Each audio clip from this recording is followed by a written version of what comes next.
And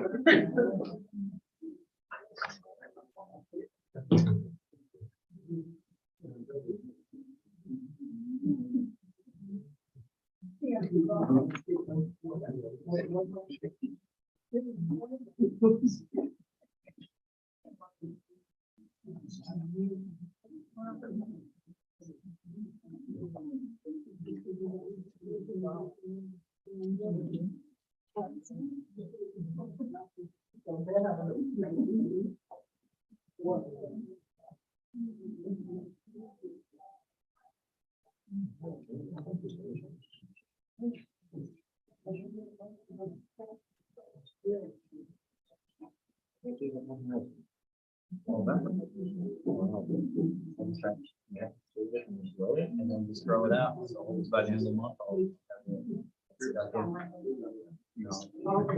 it's my talent. I worked with a guy, like 6'4" Viking looking guy. You're streaming.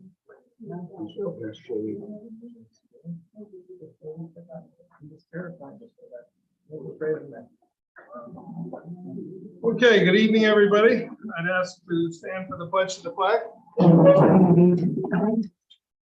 Pledge allegiance to the flag of the United States of America, to the republic for which it stands, one nation, under God, indivisible, with liberty and justice for all.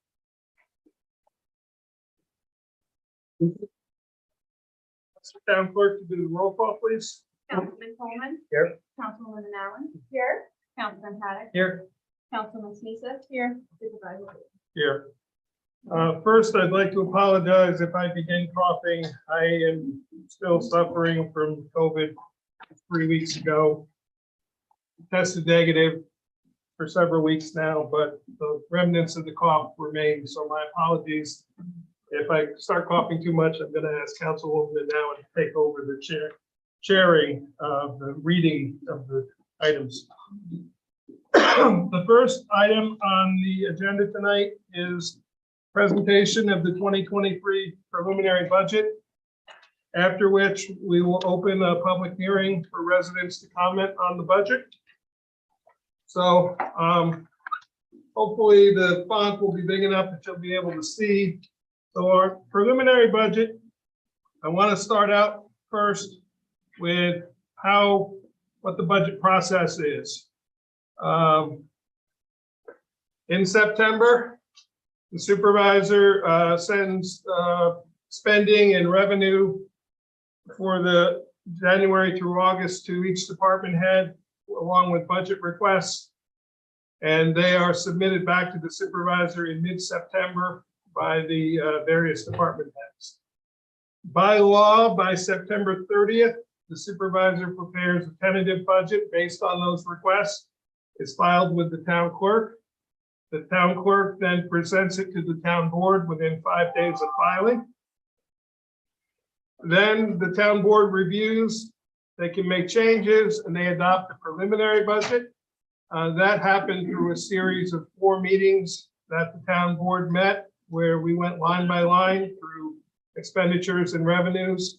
We consulted with department heads, and we changed a number of items and came up with a preliminary budget, which is where we are now. This preliminary budget must have a public hearing that has to be held before the Thursday after Election Day. That's by law. We are holding it tonight since this is our normal meeting night. After the public hearing, the town board can make changes, and it must adopt on or before November 20th, final budget. The second part of how the budget is created is the assessment of properties. March 1st is the tentative assessment roll set by the assessor. That's also the due date for all exemptions, be it agricultural, senior, veterans. I'm sure there's other types I'm forgetting about. The end of May, the town conducts grievance day, where anybody who wants to appeal their assessed value can do so to the Board of Assessment Review. After that, by July 1st, the final assessment roll is published and filed with the town clerk. On July 1st, 2021, the town of Rochester total assessed value was $942,074,532. On July 1st, 2022, the assessed value is $958,283,806. And I apologize, I can't see the 1.7% increase. This chart, I know nobody will be able to read the numbers, but I wanted to use it to show you a town tax bill comparison for current year 2022. Rochester is number 2 in the county. Marbletown and Rochester have been neck and neck, back and forth the last several years. They are slightly less than us this year. In 2022, currently, the combined general and highway fund taxes on a $200,000 assessed property, which is what the county real property uses as the basis.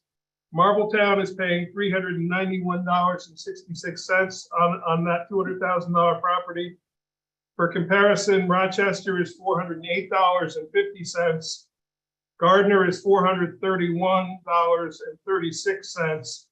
On average in the county, it is $957.85 for a $200,000 property. And New Paltz, the town of New Paltz, is the highest at $1,678.22.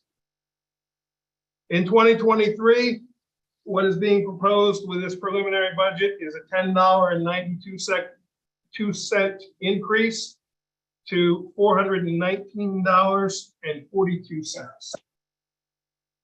The taxes that will be collected in 2023, in 2022, the general fund was $527,089. That's reducing this year to $511,997. That also will be the lowest general fund taxes collected in the last 20 years. The highway fund has increased. It's going up from $1,398,340 to $1,498,912. Combined, this is a 2.673% increase. The tax cap that you often hear about, the total tax cap that Rochester to remain under the so-called 2% tax cap, and I say so-called because it involves a formula that is not strictly 2% because it adds in growth factors, money that was not utilized in previous years, and there's a number of other elements that go into it. The 2% tax cap is a really bad name for it. Our tax cap limit is $2,033,308 for this year. Our general and highway combined are $2,010,909, which is $22,399 under the tax cap. However, to fund ambulance service this year, we are adding 2 new ambulance districts. And because they are not funded by user fees, because they are funded by taxes, they must be included in the tax cap. So moving forward, that number will be part of our tax cap basis. But for this first year, we're going from $0 collected in 2022 to $190,500 collected in 2023. That number alone exceeds the tax cap. So we are exceeding the tax cap this year by $168,101. That is because of the ambulance districts that we are creating to fund the ambulance. Previously, we gave the Rochester ambulance, which is Kerhonkson Accord First Aid, $22,000. And the one that's called High Falls is the Marbletown First Aid. We didn't used to give them anything. We budgeted for them, I believe, $5,000 this year. So due to the ambulance districts, we are forced to exceed the tax cap this year. To give you a breakdown, for every dollar you spend on taxes in Ulster County for 22-23 tax year, 74% of those taxes go to Rondell Valley School District. 14% go to Ulster County. 6% go to Town of Rochester Highway. 3% go to the Accord Fire District. 2% go to the Town General Fund, and 1% will go to the Ambulance District. Those are approximates.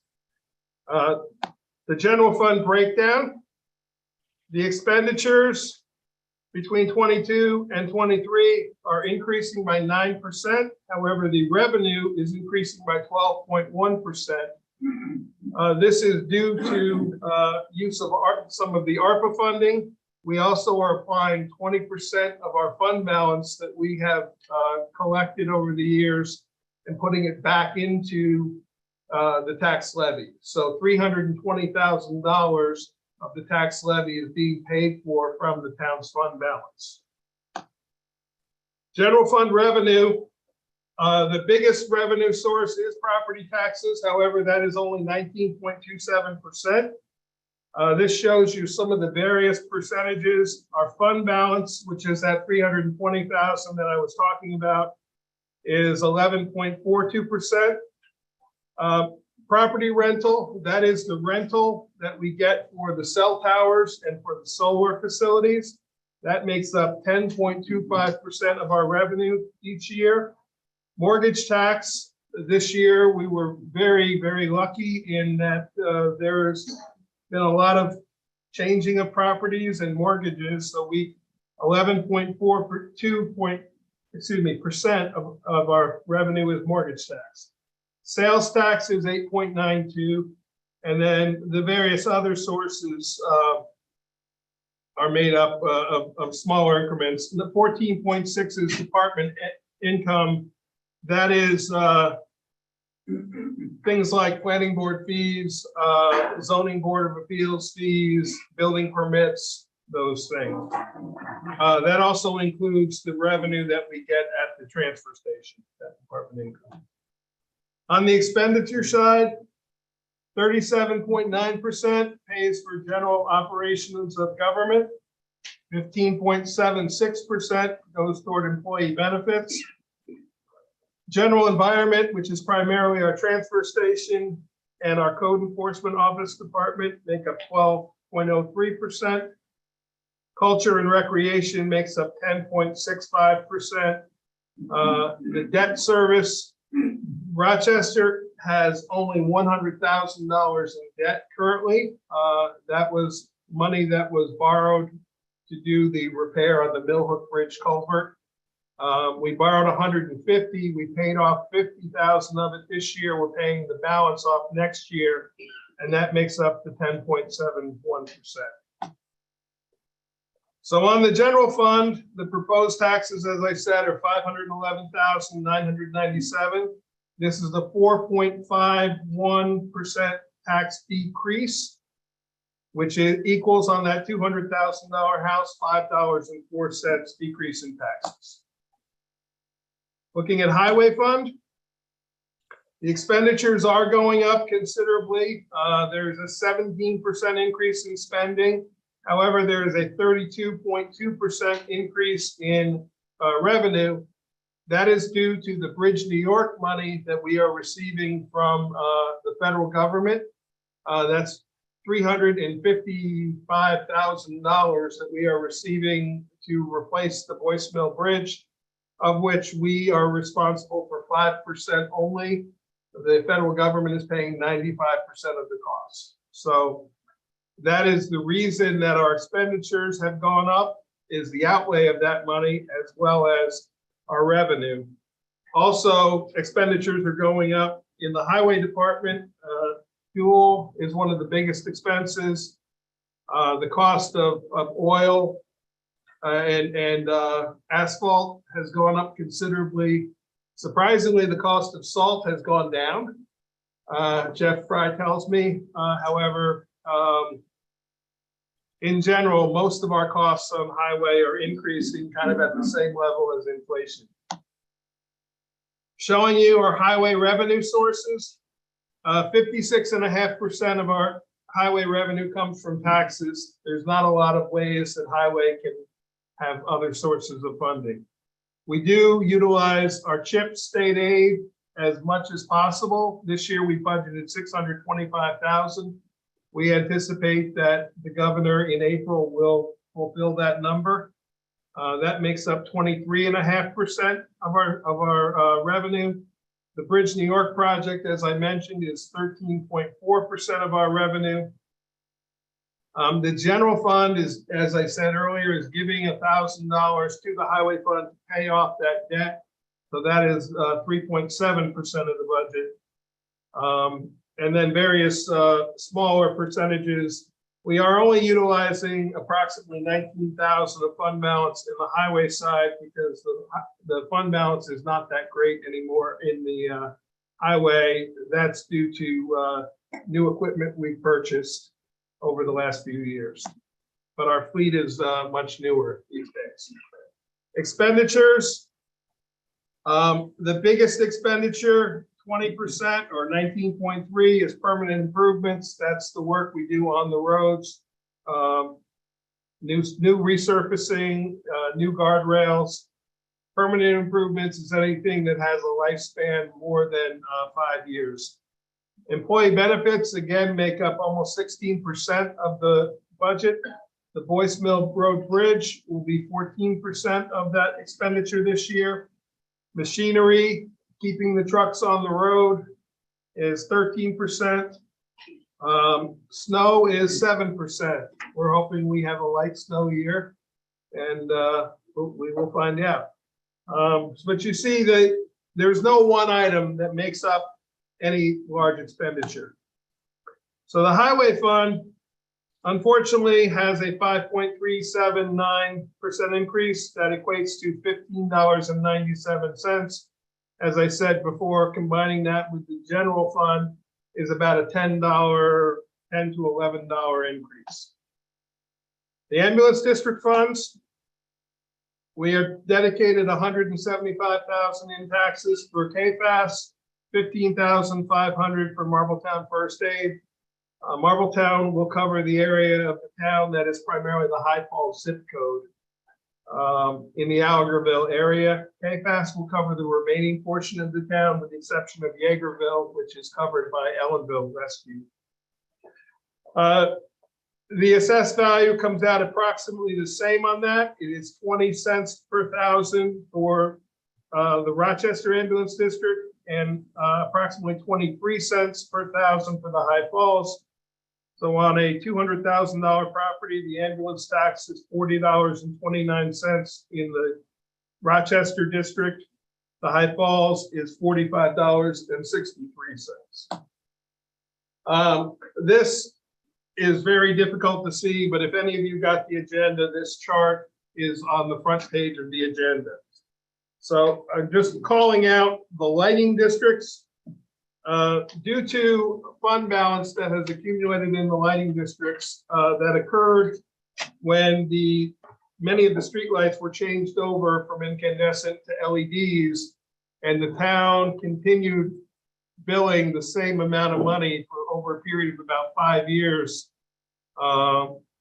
We're spending that fund balance back down. It's about $11,000 now. Each year, our goal is to give back about a third of that and pay it down over 3 years. So because of that, anybody who is in these lighting districts will see a significant decrease in their taxes. It's a 15% decrease in the Accord Lighting District, a 19% decrease in the Kerhonkson Lighting District, and a 20% decrease in the Burn Road Lighting District. The Accord Fire District, the tax increase is 0.267%, which equates to 0.2 cents per thousand, or $2 per 100,000. So your Accord Fire District tax should be almost the same as it currently is. The Kerhonkson Fire District, we don't know that breakdown yet because we share We have two properties in Rochester that are in the Cohasset Fire District. They share with Wawarsing's budget. So until Wawarsing's budget is published, we don't know what that tax impact is there yet. So that is the display of the preliminary budget. I thank you for your time in listening to that. With that, we're going to call the public hearing to order. And please remember, you're speaking to the board members, not to each other. This is not a question and answer session. This is the time for the board to hear your comments from the public on the preliminary budget. We do have copies if anyone desires to look at them. And with that, I'll ask Kate to call the first person. Carl Langer. Who's making it work? There was some confusion back here. I know you asked for the question. When did you post the change to the original budget that was posted? It was posted on the website on last Friday. Last Friday. So that reflects a general change that many of us who didn't look at it since last Friday were not aware of. That is correct. And that, of course, is going to affect the public statements that are here. First question then, overall, what is the tax increase that we are looking at as far as overall property tax and the entire package that you're presenting? By the way, you did an excellent job. Okay, we'll get questions and then, we'll get comments and then we'll give the board, will give replies back. Okay. So. Okay, then according to this, it says there's a negative, a change in the general fund overall, according to the paper I'm looking at here. Originally, that was not the case. The original budget that was posted. Therefore, to speak to it plainly tonight, I'm just going to say that if what we're reading here is what the proposal that you're talking about with the general changes in mind, that we've done a good job taking the procedure to pay forward, trying to create ways to use the money, and we are all facing the same situation here economically, pulling our belt or one strap tighter, basically using what we have to go further than before. You're to be commended on that, provided this is what we are looking at as a possible change with a few facts that we do not have in place. This is very different than what was posted previously to that prior, and therefore that's why I'm reserving my other comments that I would have brought to see what will happen when we finally put this together. Thank you. If the board will give me the permission, so on that $200,000 house, which is what the county uses as the estimate. So as we said, the general and highway is a $10 and I can't really remember what the exact number was. And was approximately between $10 and $11. And I apologize, I could go back. Thank you. The ambulance district is approximately $40. So the combined for those two is about $50 increase in taxes, excepting the lighting districts, which are specialized. Not everybody is in them. And the fire district is the budget that it is. We don't have any say over that budget. We simply collect the taxes and remit it to them. So on a $200,000 house, we're looking at a between $50 and $55 total tax increase, which is the general, the highway, and the ambulance district. So hopefully that helps answer those questions. Oh, okay. So the tentative budget, the one that was originally posted on the site, that's the first one in the first step that when I was showing those various steps. That is the, if you, for lack of a better way to put it, it's the wish list from the department heads that the supervisor then takes. Some changes are made, but essentially it is the department heads ask.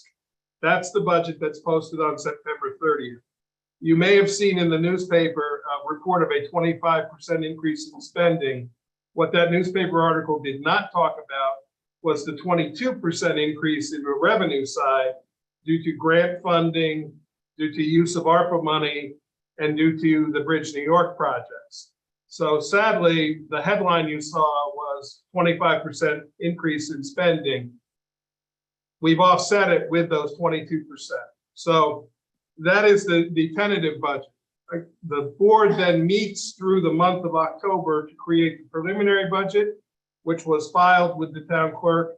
last Friday, actually late last Friday, because we had our final meeting Friday evening, so it essentially was on the website Saturday morning, available to the public. So that is but we must hold the public hearing in a timely manner. So the public hearing is on the preliminary budget, which I fully admit causes some confusion.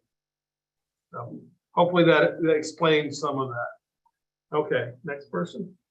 Martha Terabonne. Yes, I again, had much to say regarding the prior budget that was posted. But this new one seems a little bit more responsible. But now, if you look at our town, okay, 43% of the people who live here make less than $50,000 a year. And we have a poverty rate of 12.2%. Now, we have a population of 7,355 people. And the superintendent, your proposed increase will bring you up to 49.4, correct? Okay. Now, if you look at Rhinebeck, they have 7,666 people. Their superintendent makes 37.4. Marpletown, they have 5,709 people, and their superintendent is 32.5. I know that you work very hard, but everybody is suffering. And we really can't take any more increases. So for one to get more and other ones have to pay for it, I think that's at this time, is not conducive to fairness. That's my position.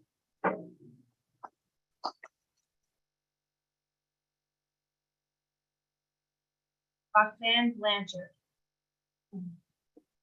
I just wanted to offer things to you. And I just wanted to read this into the record, an excerpt from September 8th, 2022. And it says the headline is stated by the standard 3% raise. Annual pay raise started after getting a bump 2022 from the long time status quo.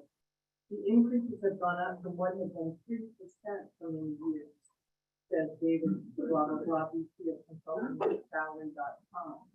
It's now budgeted for 4% and potentially 5% in the following year. So my point being is that many of us have slight increases in our salary, usually hovering in the 3% range, and your increases in salary are way out of line with the standard percentage.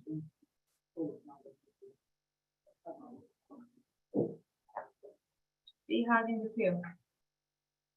Yes, to enlarge what Mr. Cardona said, Mr. Beatty, you posted you're going to make 49.4. However, that's only your supervisor line. What other lines do you get paid for? What's the rest of your salary? You get paid as budget officer, correct? Correct. Which is 9,100 this year, bringing your total to 58.5 from a total of 48,412 from last year. That's an increase in over $10,000, or it's about $10,000, $10,988. That's a 22.6% increase. I'm the third person in line. I'm saying the same thing. That may be great for your retirement fund, but it's not great for those of us who are retired.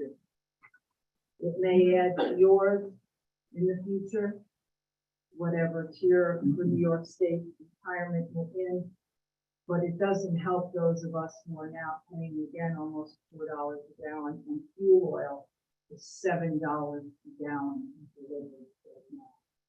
$7. So on 150 gallons of fuel, they're paying $1,000, give or take. People will not be able to keep their homes heated, much less stay here, and we cannot take another tax increase. And you, if I'm correct, you as a board, were looking and had a $50,000 shortcoming after you took the tentative budget and the Friday night meeting last Friday, because several things had not tallied on your Excel spreadsheet. Those things being, a $250,000 was not showing from capital projects.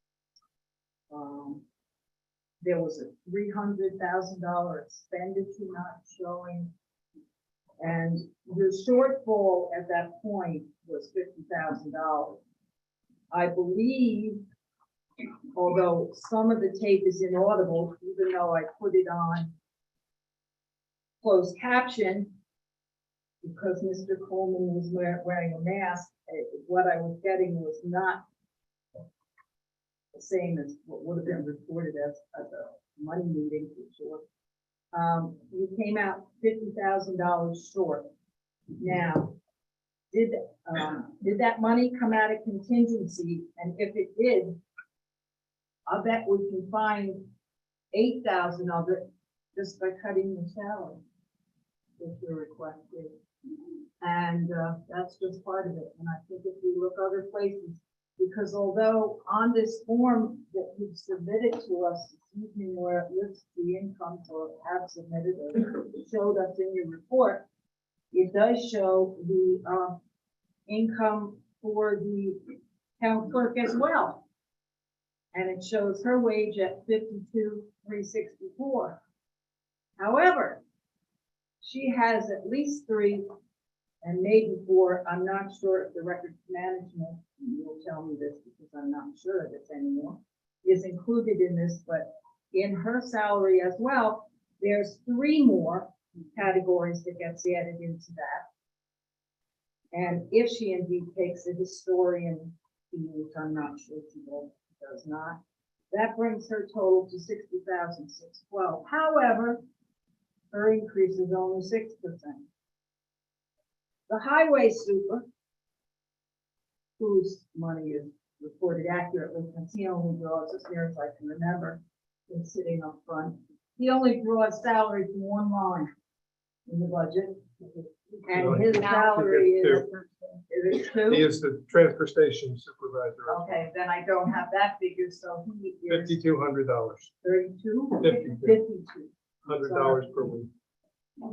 Okay, so then he's making 69.33.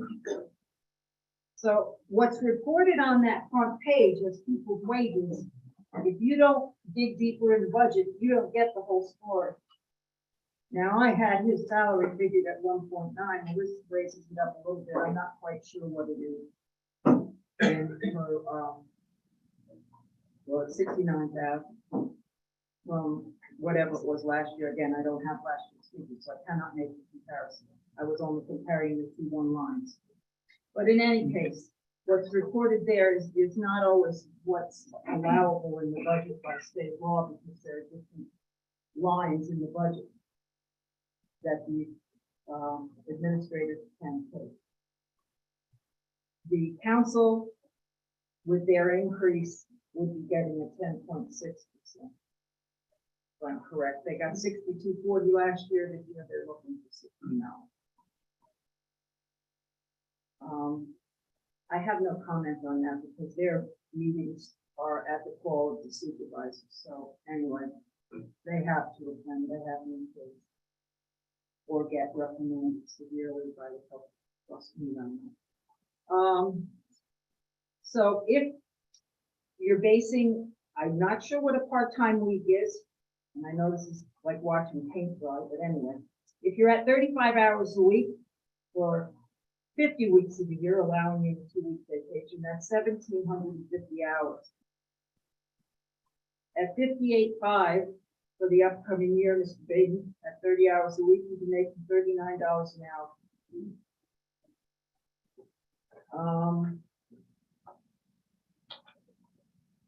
That's the breakdown. And last year you asked, or you were looking for percentages, just to clarify.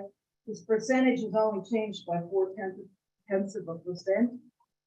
And this year he changed it to money, dollars and cents, maybe to make it look less. It's the same. we're back here with the same argument we had in 2022 with the budget. Only now, there's nobody sitting, I hope there's somebody sitting at that table that will make the same motion that I made last year. Revise this plan.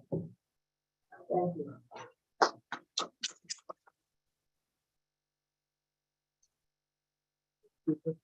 Lorraine Eccavello, I know I'm gonna sound like a broken record because it's been said by the other people who spoke. I know I, as a retired person on Social Security and a small pension, cannot afford to see these kinds of raises. I don't begrudge any of you a raise because you all work hard. I'm not saying you don't. But as Dee mentioned, the cost of fuel, the cost of electric, the cost of groceries, gas for your car. We're all struggling to make ends meet on what we have. My income, if Social Security and the pension I get gave me 22.6% more, I have no problem with it. And I'm saying this right now. I don't care if it was a woman, a person of color, a trans, a gay. I don't care who it is, Mr. Baden. I would say the same thing to them. It's not to attack you or Kate. God knows how much Kate works. And I'm sure the board members also work extremely hard. You all have your, I'm assuming, your other jobs, and then you come here and do board meetings and meet on your own to discuss how things are. I don't begrudge a raise, but these kind of raises, I can't swallow. I just can't. And I know that a lot of us are in the same boat. It hurts. That's all I can say. Troy Dunn. Troy Dunn, good evening, everybody. If you want to make short-term change, hit people in the wallet. If you want to make long-term change, you have to get into philosophy and ideology. So I'm going to delve a little bit into that this evening. I think that we tend to put the proverbial cart before the horse because we're talking about dollars and cents because it affects us immediately and everybody's needs right now. I think what we need to really do is take a step back and look what's causing the dollars and cents. In the case, and I'm not picking a side here, so don't think I am, I'm just throwing out some thoughts. In the case of this raise that people are talking about for Supervisor Baden, I think we need to look back, what are the responsibilities of the position to begin with? And I assume, if you want to chime in, I would appreciate that. If not, I understand that there's written responsibility for the town supervisor. I know there is at the state level because I've seen them, 16 functions, I believe, going off memory. I would assume that every position in the town has a list of job responsibilities. I can answer your question there. The job responsibilities for every elected official are contained in New York state law. That We cannot write our own. It is what the job description is in the state. perfect. Thank you. That clarifies it then. So would it be a true statement to say then that your supervisory responsibilities are indeed the state law, those 16 functions? They are the state law, and also the town board is given the opportunity to give the supervisor the oversight of all policies, funds, departments, and this town board, as do most, Right. do That's that at number- every organizational meeting. So essentially, the supervisor is in charge of all departments. Correct. And that's number 16. I think it talks about It is. through resolution. And I thank you for knowing that. Right. So my point here is that with every job description, that's how we evaluate somebody's doing. how their job they're doing. We'll go back to the job description and say, these are their functions. Okay, how are they doing against those functions? So I think that's where we need to start. Where am I going with this? I know Mike. I've known Mike since I came back and retired, and I respect Mike because Mike, in my opinion, is a go-getter. He takes on things, and I think in the interest of making things better. That's good. The flip side of that is, when you take on more responsibility, it means more time for him. I don't begrudge him at all asking for the raise. All I would ask is that it goes through the town board and ultimately to the people of the town to say, yes, we want you doing additional duties. Because, correct me if I'm wrong, I think you've taken on more than what I would say is in that 16-step description. I don't believe so. You don't think so? I don't believe so. Okay. Just my thought on that. So my point of that diatribe was, let's look at the job description, reflect that against whatever the position, whether it's a council person, or whether it's a supervisor, or whether it's a highway superintendent. That's what we should be evaluating at. What's the job description? What are they doing? That's it. Number 2, KFAS. I keep hearing the $200,000 home. That's fine. That's a great example. KFAS. KFAS, don't think I'm against KFAS, but this may sound a little bit negative. KFAS is near and dear to my heart. Doris and Ed Lamont, I can go back and back. Doris, Gary Miller. My mom was an EMT on the first aid squad for 10 years. We need it in the community. The question is, how do we pay for it? In the old days, everybody stepped up to the plate and we had the volunteers. Okay, we don't have the volunteers anymore. We're gonna pay for it. How are we gonna pay for it? I think you took the easy way out. Don't take that as a spear. My point is that the way we fund everything is a draconian system. It's left over from the Middle Ages, because if you had land, you had money. That's where it was. Those days are gone. So anytime we want to fund something for the public, slap it on a tax bill. If I want a new scoreboard in the school, landowner pays for it. Now, I wouldn't have any problem if you put it on my home, my primary residence. But I don't have any other folks in this book, but when I get my tax bills in the mail, it's multiple. So every one of my parcels, vacant land, forest land, I'm paying for KFAS, I'm paying for the scoreboard, I'm paying for this, I'm paying for that. My point is that I feel as though the town board had an opportunity here to come up with something unique. How do we fund this? KFAS has nothing to do with personal property. KFAS is a per capita issue because, i.e., people bleed, people get hurt. That's why I say it's a per capita issue. How could we have done this? We could have funded it through primary residences. Personally, I really don't like that as much, but I think we could have come back through and done it head tax, flat tax, something that affected everyone, because everyone is utilizing that service. If you folks meeting the town board, sitting right here in front of me, if you sat down and put something like that together, this could be a true game changer. And I mean across the state, I mean across the country, because everyone in this country is yearning for a new system, way to fund our services. You have an opportunity here to do it. I've told you before, and I will say it again, my hand goes up. All you got to do is call me. I'll come sit at that table with you. We'll roll up our sleeves. We'll put our thoughts together. We'll make this work. Because we have got to take the burden off of the landowner. We can no longer afford, because we're not buying chalk anymore. We're not buying textbooks. We're buying iPads. And I know that's for the school, which isn't for here, but it's the same thing. You know, we're not buying we're buying expensive equipment. How much are pumpers now? Holy cow. We're talking some big money. Okay, enough of that.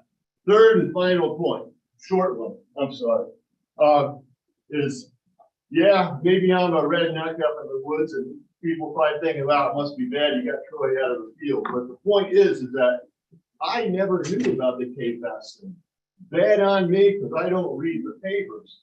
But just a thought, could we have something, a big board out here, literally a bulletin board that says, hey, community, we're gonna have a talk about the KFAS thing, because honest to God, I didn't hear about it. Oh, bad on me, yeah, that is bad on me. But if that's happened to me, I'm sure it's happened to a lot of other folks.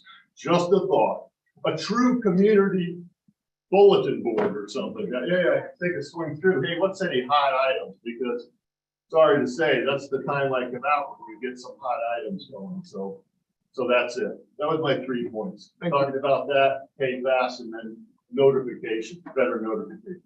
Putting a little 1/4-inch square in the back, it might be legal, but it's not effective. Thanks. Tina Berger Russell. Hi. So I've done a lot of thinking about this. And I think everybody's focused on, well, my family's getting raised. It's not just my family. If you don't know me, I run a free exchange at the town of Rochester. I'm not rich, but I have land. So I know what it's like to have land and pay taxes for, like, somebody who has, my next door neighbor has a $900,000 house. And I have like $100,000 house, but because we have the same amount of land, we're both paying the same amount of taxes. I love your plan of finding another way to do KFAS. I'm really grateful the town board is doing KFAS. It's gonna cost me probably about $100, and I much rather pay $100 to have an ambulance show at my house than to wait. So if there's another way to find it, great, right on, but I'm all for finding that $100. So I hear people talking about Mike Batten getting raised. So I did not know how much work you talked. No, I did not know how much work this board did. Last year, I was like, right along everybody else, no, we should get a raise. I don't want my taxes to go up. But I have sat down in meetings and I have watched it on Zoom and have called every single one of those board members and have answered the phone to me, or they've gotten back to me with any time I have an issue. Every single one of them on their own time. That's invaluable. We have a board that actually cares about the people of this town. And our town is not the same town it was before COVID, let's be real. And the Times are talking about revenue for Hamptons. The New York Times is saying Acworth is the place to go. This is the next Brooklyn. He might have 16 things on his yard to do, but guess what? Those 16 things are bigger than they were 2 years ago. Because we have a huge influx of people. And we might not be seeing that money right now today, but we are going to be seeing that money. That's going to be more money for our town. It's more tourism. It means all the businesses in town are making more money. I know I personally have been making more money since people moved here. I sell a lot more chickens. So I think we're going to see it, and we just need to hold on for a second, but I believe that every single one of them deserves more money. Our town of Rochester, you guys, you know they earn a week, an hour? How much do they earn an hour? $16. $16 an hour. $16 an hour. Do you know how hard those guys work? Do you know what they get at the town of Wharton? $21 an hour. It doesn't matter, they're doing the same job. We are better than this. We are better than that our people that are working for our town don't make enough to survive. They don't make enough to feed their children, that they have to go and get 2 or 3 jobs. And they're calling our garbage.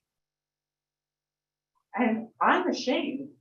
I want to be the person that makes their life different. And I hope you guys want to be that person.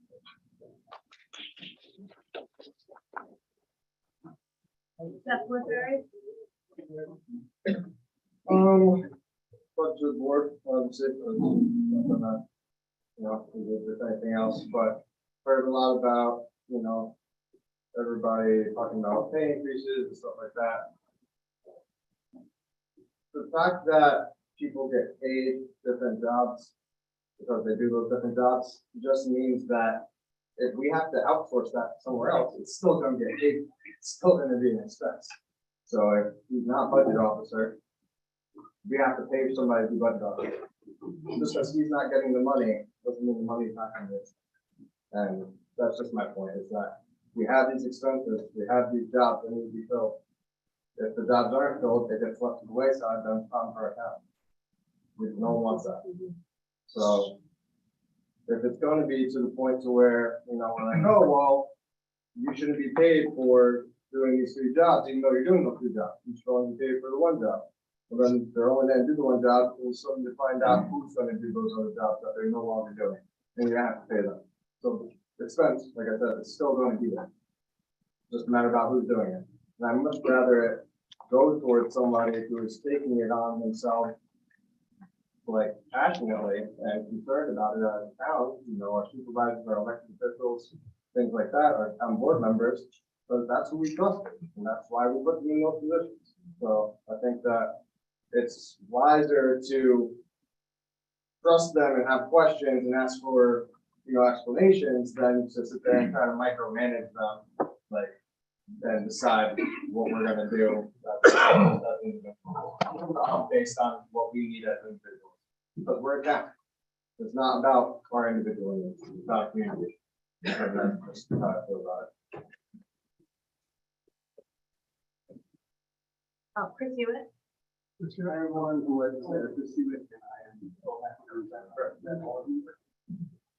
Democrat, Republican, all of our elected officials represent everyone in town, and I represent about 180,000 people. My first point is I enjoyed clapping to Tina because earlier I heard applause for Fuzzy Logic and Fuzzy Math. To say that there's 12% poverty in our region and then compare supervising salaries is very apples and oranges. To say that gas is $4 a gallon and the rising cost of all of our goods, mine, wood, anything we would have all of these salaries. Is Fuzzy Logic.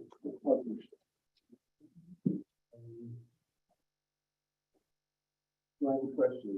Do we all increase our salary so that we can address the cost of living? Maybe that's what we do. Well, we don't have a salary, we only have, hey. I respect you earlier on. It's rhetorical. These are our representatives, our elected officials who are professional. And when Arian and Michael were here 2 weeks ago for the open town hall, everyone was welcome for questions and stuff. This isn't where we do that. This is the town board meeting where we get to have public hearings and have feedback. When I was on the town board, before we were and we were analyzing the budget breakdown, we worked hard to listen to everybody. It took us 3 years to have a meeting hall because we listened so well. And we just, thank you. Okay, there's nobody else on the list. Is there anyone else who'd like to speak? Yeah, we'll take hands from the audience. Yes. Please. Briefly about the salary. I don't know the history, but how many years the salary was frozen when it increased? Probably no.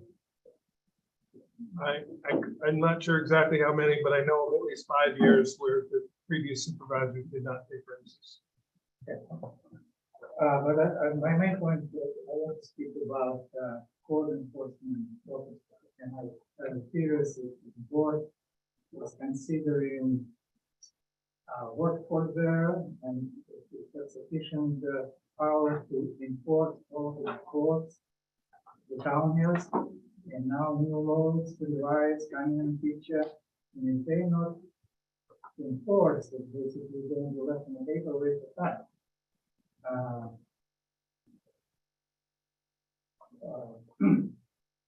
It's obviously that code enforcement officers short on workforce. In my neighborhood, I go to like 5 years construction equipment junkyard, which is still two violations if you look in court. First of all, that zoning, not junkyard is allowed. Second, it's aquatic protection district, also violation, and nothing else. So I'm arguing with town board to look at enforcing code enforcement officer and make it really enforcing, not just approving notification or going inspection. So Anyone else who hasn't spoken? Ms. Avery. Unbelievable. Doesn't the carry announce a couple weeks ago that they're only going to get a 9% raise to citizens? So I think anybody asking for more than that is not also logical. That's it. Ma'am in the back. I just want to say that, during COVID, we learned a lot about essential workers. And I'm an essential worker. There's a lot of essential workers in this town that may not look like essential workers. But when you think about it, if you want to go get a cup of coffee at the kiosk and there's nobody there, you're not going to be very happy. And I'm just wondering, I work in human services. We haven't seen a COLA in so long. I have staff that work in this community, and we have to do something here. So if you want to have essential workers in your town, you want to have these services available, but we want people who've lived here for decades who are now retired and don't have the income. We have to consider that whenever possible. And, I'm all for whatever the ambulance, whatever the fire department needs, I think that's great. And I don't begrudge people wages. I don't begrudge people fair wages that are commensurate with what other municipalities are doing in Ulster County. But I do think it's important, and I think that as our community representative, it's really important that you do this. I am hearing and seeing people who have lived there who may not be able to stay. And okay, you're from someplace else, you want to come to our community, you're welcome. Maybe you have more money and you do a lot to your house, and it's beautiful, God bless, I'm sure we can enjoy every second of it. But we also owe something to the people who have been here.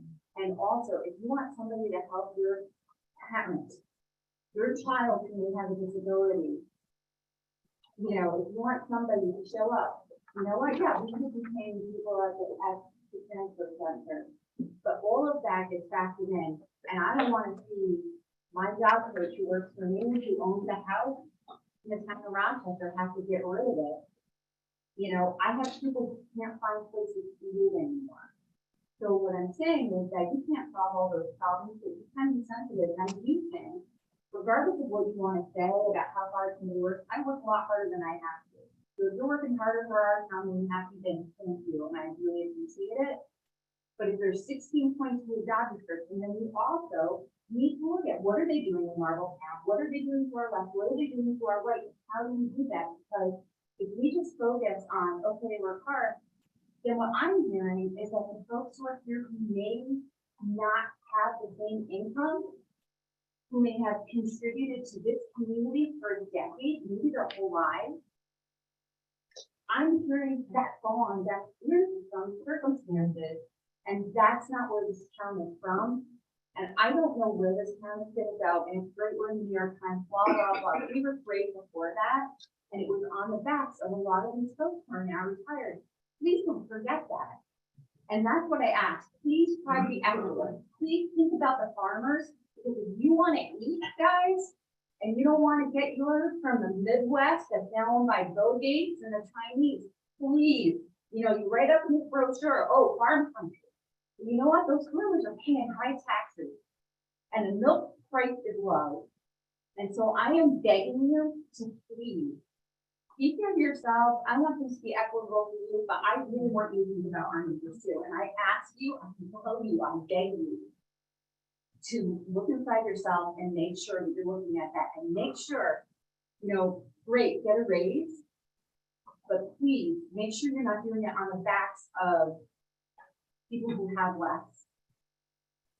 That's all I ask, was to be there and hear these people and have no back talk when somebody else is trying to say that they don't know how they're gonna keep their house this winter. God bless you if you're not worried about that, but some of our people in this town aren't, and we need to be sensitive to those people. Thank you.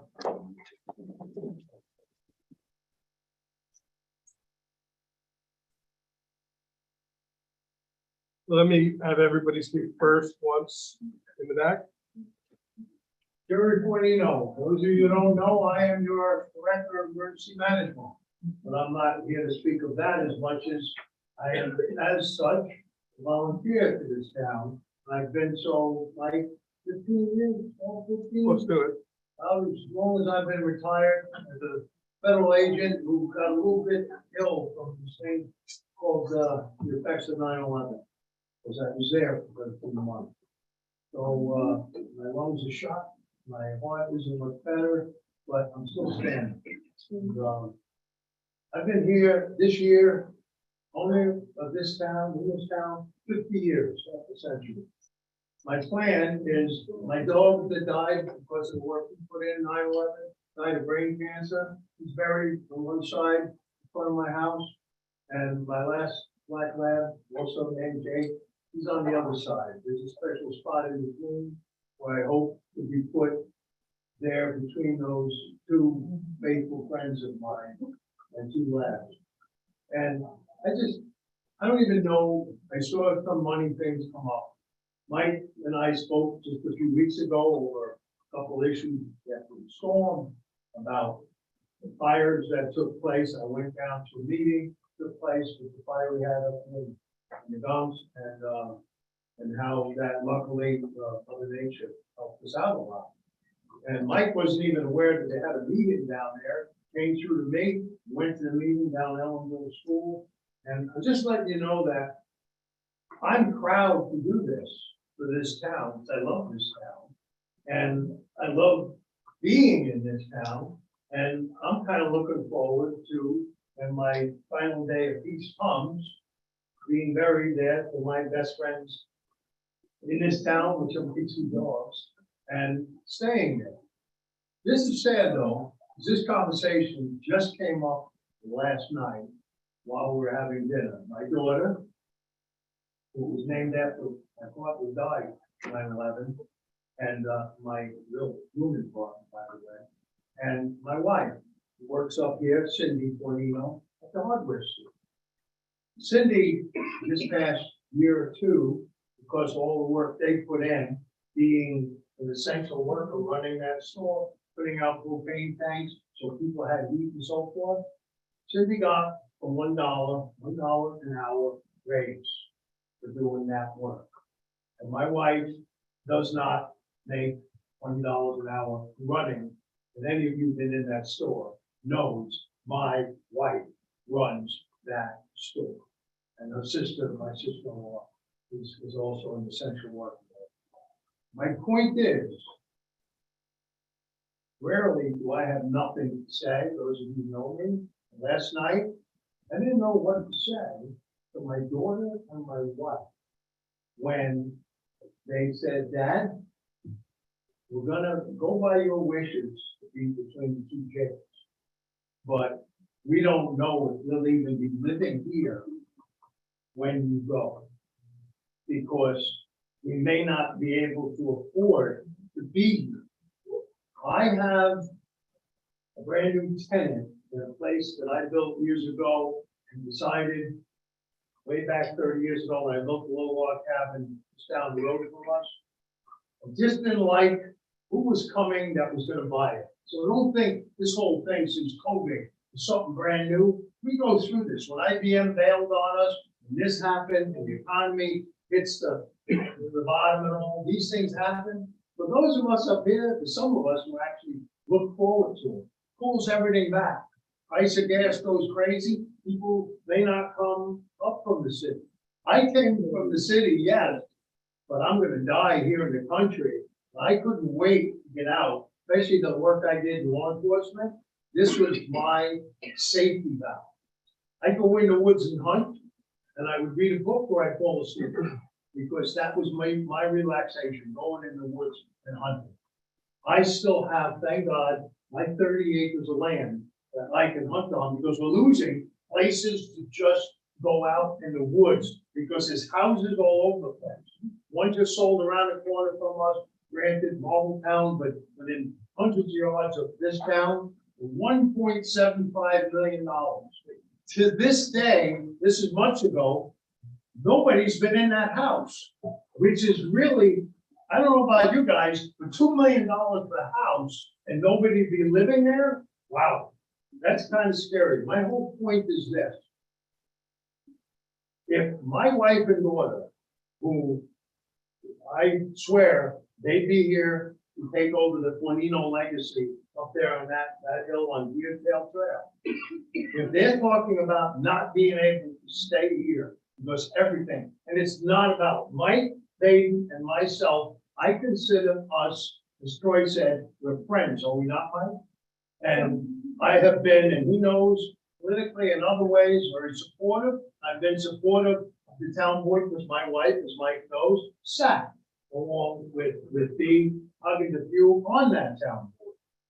But I could tell, and I could tell you absolutely who brought up about the work that they put in, the number of you. I could tell you my wife at 10 o'clock at night, she was doing stuff, and I laughed at $4,800 a year. I said, you're getting paid less money than what we got paid because in my business, we were not paid overtime during all the 9/11.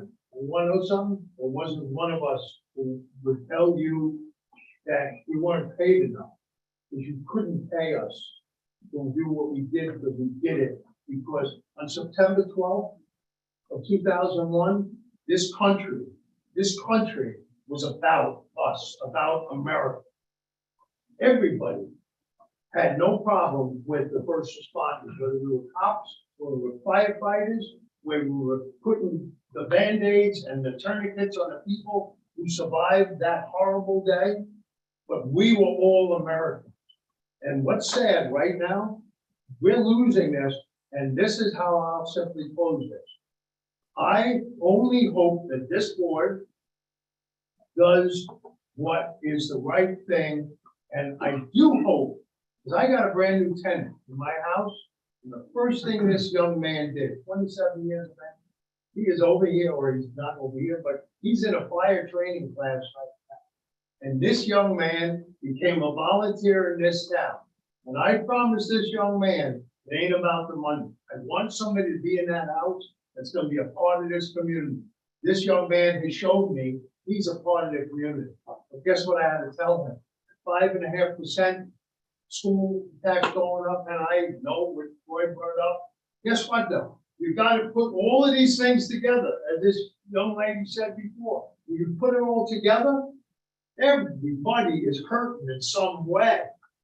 And my tenant can't pay, and I gave him what I happen to know was a check, the best rate for monthly rent for the whole area. He works in New Falls because I wanted to give him the best I could possibly do. But I don't know how long I can do that if I got to keep paying more.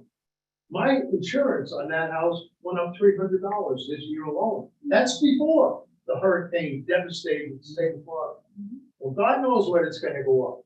Troy hit on something. Thank you, Troy, for reminding me that I guess this new thing with the ambulance corps and so forth is going to cost me more money because I happen to have more than one house. That house is, I hope, going to go to my daughter, but now I wonder. So thank you for your time. Thank all of you. And I am there when you need me. I got a call that there was a tree across the road. We got the tree across the road out of the way because I will take care of your problems as best I can. Please keep the emergencies down to a limit. Because I'm busy trying to catch up to you. Thank you all. And thank all of you for sitting here. Anyone else? Yes, sir. I think you guys are doing a great job. I know that Mike put a lot of hours into it, and you definitely deserve the raise, in my opinion. But it seems like you could take it from somebody was saying the cost, the value of the house rather than the property. so maybe the wealthier people can pay for it rather than. It's not legal. Not possible. It's not legal. You Not have to legal. do it over assessed value is the only way. Yeah, If you're gonna do it through taxation, you can only do it through assessed value. well, I didn't do Pesky laws. Anyone else who hasn't spoken yet? Yes. Yeah. to the back. I'm Margaret DeWitt, retired, once retired dairy farmer that farmed for 40 years. My family's been here since 1600. And, I sold my development rights. So that's enabled me to, be able to afford to stay in this area. But I don't begrudge you a raise, but I think everybody here would agree that the 20, whatever it was, I think the paper said 29%, and I think you said 23% or whatever. I think everybody here would be comfortable if you said 10%, but the 23% is way too much. I'm on a fixed income, and I, farmed in this area, so I'd like to stay here, but, consciously, then you ask your townspeople that are struggling for a 23% raise for you. Yes, everybody needs to make money, and I got, I got whatever the milk price was, I had to pay. So I feel that 10%, a 10% raise is fair to you for the work you're doing, but a 23% rate in this economy is asking too much of your town.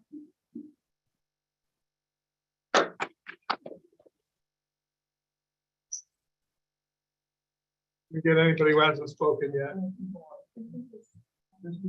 Yeah, I know there's people on the My line. name is Judy Hasbrook. I worked in the town for 27 years in an executive position. And I know for a fact that the raise increases for town employees at that time were between 2 to 3% with the union contract. And I think that's a fair raise, and it usually went for a couple of years until the next contract, and then would settle again for maybe another 2 or 3%.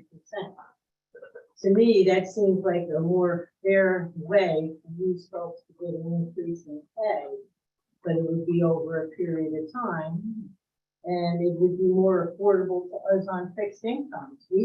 When we get a little bit of a raise in Social Security, we really get barely nothing because they raise the Medicare costs, and this cost, that cost, we get nothing. But yet we're still trying to stay here and pay our taxes and keep our homes. But we're not gonna be able to do that if we've got a board that's representing us and town supervisor. It seems a little greedy since we just got a decent raise last year. And I don't know if you folks did, but, I believe it should be in smaller increments. And yes, maybe every year you get a couple percent before you start building up, but it would be more affordable to us to do it that way. And I hope you consider that, but that's the way it's usually done within the county. I know this is a township, but we fall under Ulster County as well. Anyone else who hasn't spoken yet? Okay, before we go to people for a second, I'm gonna ask the person on the phone, 532-0892, if you'd like to speak, please unmute.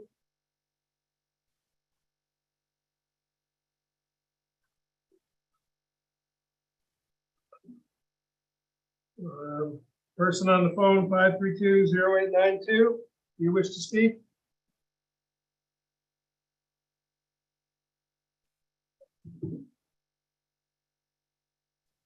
Okay, we'll go to a second. We're gonna ask people to try to limit the comments, though. Many of you have spoken at length already, so. First, I want to say, as a taxpayer, I don't want to be limited. Secondly, the young man who spoke, when you run for public office, a sensible candidate looks at the jobs they have to perform They know what jobs they're gonna get paid for, they know what jobs are in their job description, and that's what they get paid to do. If they don't wanna do it, they shouldn't run for public office. That's how those jobs are decided. And they are paid by the taxpayer. And if nothing else can be heard this evening, we can't afford this raise. And I know it's directed at you because you are the supervisor. However, like I just said, you ran for office, you got the position, now you take the heat. 22% this town can't afford. We cannot afford you at 22%. We might be able to afford you at 6%, like you're paying Kate. She works just as hard as you do. So I think 6 is a good raise, and then you and Kate are running the thing. And that's my comment. Actually, to clarify, what I'm asking for is what the clerk makes now. I Just to under- clarify, I understand. I'm just Mike. clarifying, so You wanna up yourself to what she makes now, which takes a big chunk in 1 year, and you cannot do that. You couldn't do it last year at 23%, you can't do it this year at 22. And if this board is so foolish as to not think that the people here represent a pretty good section of the taxpayers in this town, I'll bet most of us are retired. Not only do you get paid for this job, and council people are at the low end of the toll, which I know all too well. This is Kate's first job. Mike, this is your second job. You have a union position. I do not. I stopped working there this summer because I was unable to have the time to do both. You So still carry a union book? I still carry, Then you can still work for the union. Therefore, you still are possible to have Go a get another second job job. too. I mean, that's ridiculous. Yeah. anyway, Or please, any- please, everybody stop, please. One person is speaking.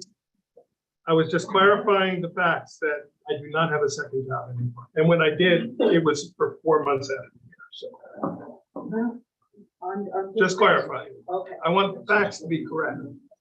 okay, okay. So you're not working your union job now, I am however, you not. still carry your books, It's not a book in this situation, it's a union card. This- card, book, Yes, yes. whatever. But Anyway, my point is, you have the ability to make.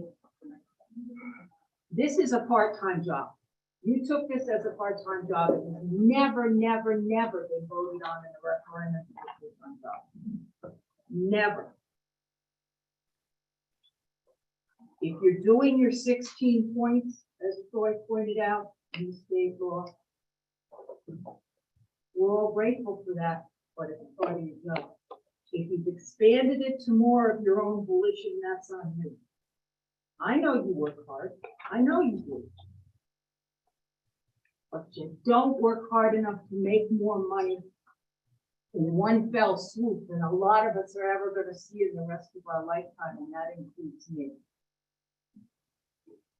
I still pay an equity line, I still pay my taxes on time, and now I have to pay fuel prices that are above $7 a gallon, et cetera, et cetera, et cetera. It goes on ad nauseum, I know, and you're tired of hearing it. The fact of the matter is, we can't afford you at 22%. Not you personally, this position. You unfortunately represent that position. We cannot afford you. We could not afford you last year. So how in heaven's name can we afford you this year with prices going even higher? And I hope that the 4 members that are seated at that table will cut you back to an affordable price. anyone else wish to speak? I just have a question for the board. Do you know how much, like a dollar amount, like per 200,000 that I could be designated for the supervisor? Right? Like what's the dollar amount that each person would be paying? For the board. Would be paying? Not a question and answer. You know, No, right, that's, I'm literally Yeah, just like, no, I'm no answer, not a wondering. question, You just don't like the question. I'm just wondering, not a question and answer. yeah, I'm just wondering. Everybody, please stop. You've asked the question. We'll continue with comments. Board will have the opportunity to speak. So, yes. So I've heard, and I'm part of having a problem is school taxes. And I feel like our town, I'm touched on briefly, is we have a lot of people with a lot of land. And I have a lot of friends that are pay farmers. And they are paying school taxes that are through the roof because it's on the amount of land. Now, I found out from our town supervisor, Mike Fadden, that if we all call Albany and talk to our representatives and ask for our school taxes to be done on income rather than property. And the only way that's going to change, like you said, the law, is if we start making a phone call. So if you want to see a change, everybody that's in this room, tell somebody else that's not in this room, and have them tell somebody, and we all make that call to Albany, and we all talk to our legislators and say, we want the school taxes in New York State to be about income tax. Because the person next to me that bought the $900,000 house can definitely afford a higher school tax bill than I can, right? Or that you can. And there's only one way we're gonna make that change, is that everybody helps. Just pick up your phone, use all that passion that you have tonight, and let's fix this tax law.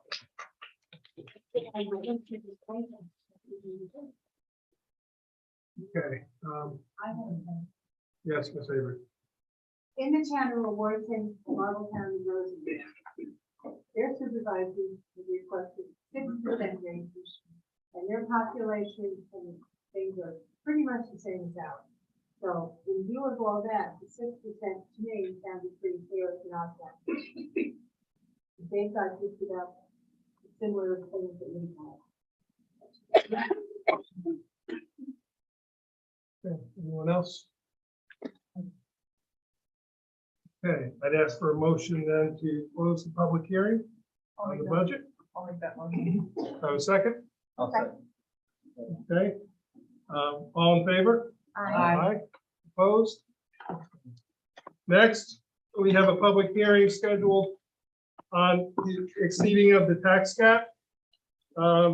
As was stated before, due to the $190,500 being paid for the ambulance districts, that is the reason we have the necessity to exceed the tax cap this year.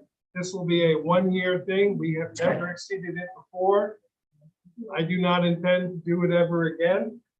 But because we're going from 0 to 190,000 in 1 year in the amount of taxes collected for that ambulance district, we are over by about 160,000. Short of taking all that money out of fund balance, there is no other way to fund that. Troy, I applaud your thinking out of the box, and hopefully, I will tell you, the county and both the state and county are looking right now, this very moment, in how to fund EMS and how to try to come up with a better solution. And I actually am sitting on the county committee that is meeting once a month. One of the many things that I do that people will say I'm doing too much work, but I believe really strongly that by my being on that committee, I am bringing the voice of people of Rochester and KFAS's problems to the county, and they are hearing it, and they may be able to make some changes in future years. I say all this because the only reason we are exceeding the tax cap this year is because of the ambulance districts. And I want people to be very clear. So because of that, we are required to adopt a local law to allow us to exceed it. The amount was 163,000 something, and I don't have the PowerPoint open right now, but so I have to open a public hearing for that. Is there anyone who wishes to speak on that topic? Yes. Yeah, the ambulance used to be all volunteer, and they didn't charge people money. Now, the insurance companies pay them hundreds of dollars. Does that not go towards? They do, but the costs, their costs have risen exponentially. The cost of their equipment to put one of those ambulances, to roll it out the door, the cost, the licensing requirements for the staffing, has gone up. They are faced with lack of volunteers, and they are having to, in KFAS's situation, they are hiring, I believe it's 7. Zorian, do you know, is it 7? They've hired, I believe it's 7 EMTs that are now working. Yeah, they're now working 3 days a week, 12-hour shifts. They are paid personnel because of those 3 12-hour blocks. They don't have enough help of volunteers. Yes, Marbletown has gone totally paid. They have only less than 5 volunteers now who still work as drivers. The cost of both fire and EMS just keeps rising and rising and rising. The insurance companies pay less on the claims. They don't pay what they used to. And it's essentially, it's the cost, it's a combination of the cost of operating and the lack of volunteers. There's only 3 volunteer ambulance squads left in Ulster County. Everybody else has had to go to either a hybrid model or a paid model. So KFAS came to us with this problem and said, we're not going to be able to continue unless they originally came with $350,000. We funded them this year $175,000 utilizing the American Rescue money, which the town received about $700,000 from the federal government. I realize that comes from federal taxes, but it's spread out over the entire country. So we paid them $175 this year. Next year, we're paying them $175. We're paying Marbletown $15,500. KFAS is also going to Wawarsing, the portion of Wawarsing that they cover, and seeking funding from Wawarsing. They have provided us a budget. It's in this preliminary budget. Even at that funding, they're not sure they're going to be able to continue to operate, but they're going to try their best. And I will say, since we gave them the last check a month ago, their call response time has increased significantly. They were 1 out of every 8 calls they were unable to answer because they didn't have enough manpower or personnel. Let me correct my statement. But now they are making, I think they are up to 93 or 94% now. So it's not a perfect solution. We did take a little bit of a page out of what Marbletown did last year, what the town of Lloyd has done, what the town of Marlborough has done. Their taxing districts are in the $300,000 and $400,000. So keeping ours at 175, we're trying. And Troy, I love your suggestions, and we'll keep trying hard to come up with a better way to do this. So with that being said, I'm going to open that public hearing if anybody would like to comment on the funding of the ambulance districts. Yes.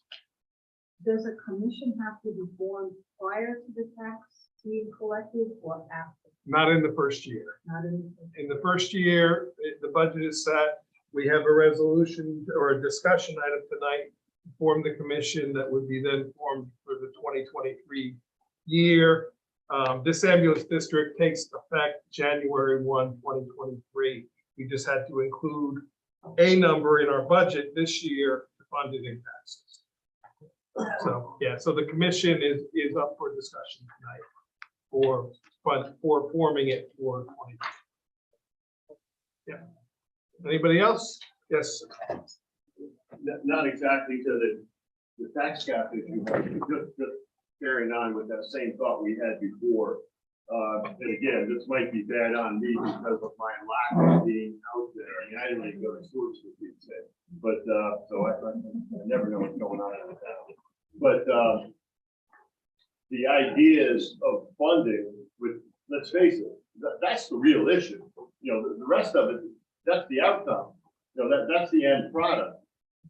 What we're after is the process. The process, the budgetary process, is where does it come from? If we can fix, not be the right word, make it better, improve it a little bit, that would be wonderful. But in order to do that, people need to know. I mean, I'm not the smartest guy in the room, but I can input something. So that's why I was after with the notifications, because, hey, community, we got a problem. K-Pass is going away. I had no idea. Okay, hey, community, we have some smart people here.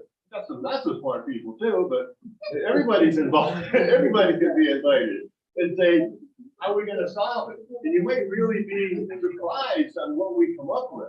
And yeah, that thinking, I hate to cliche outside the container, but yeah, it is outside the container. And never, ever, ever forget this, because you hit on it, I meant to hit on it, and I forgot it, is never take the answer of that's the law. Because these are man-made laws. And our great forefathers made it the process that we can amend. We can change those laws. The only laws we can't change are the laws of physics. So everything else we can. So whenever someone tells me, we can't do that because the law says it, I had B tell me, they can't put a fence up because it's over 48 inches. What did I say? Why? When I was on the DBA. Very the law. We made that law. Where did it come from? Nobody can answer. Throw the law out. Well, the law you're talking about is a state law, and the person who spoke eloquently Oh, before, calling. Where is she? Right on. Yeah, call your Absolutely. statement. And Troy, I know you spoke at length at school board meetings, and you nailed it in that the way schools are funded is so antiquated. It is based on when the rich owned land and only the rich owned land. And now we have people that are land rich and financially insolvent, and I get that. You know, so this is, I agree with you 100%, but we need to get New York State in Albany to think out of the box. So if everybody follows up with those phone calls, maybe we can get change. So school tax, as you saw, 74 cents out of every dollar is the school. It's a hard hit on everybody's. You change the system, I bet you everybody in this room will triple your salary. You're preaching to the choir. I've been, when I was on the school board, Troy, I was saying the same thing. So, any more comments on tax cap? Okay, if not, I'll ask for a motion to close that public hearing. I'll make that motion. All in favor? Aye. Opposed? Abstained. Okay, we are ending our public hearing portion of the meeting now. Aaron, if you can start the regular meeting. Thank you all for coming. No, we're not done yet.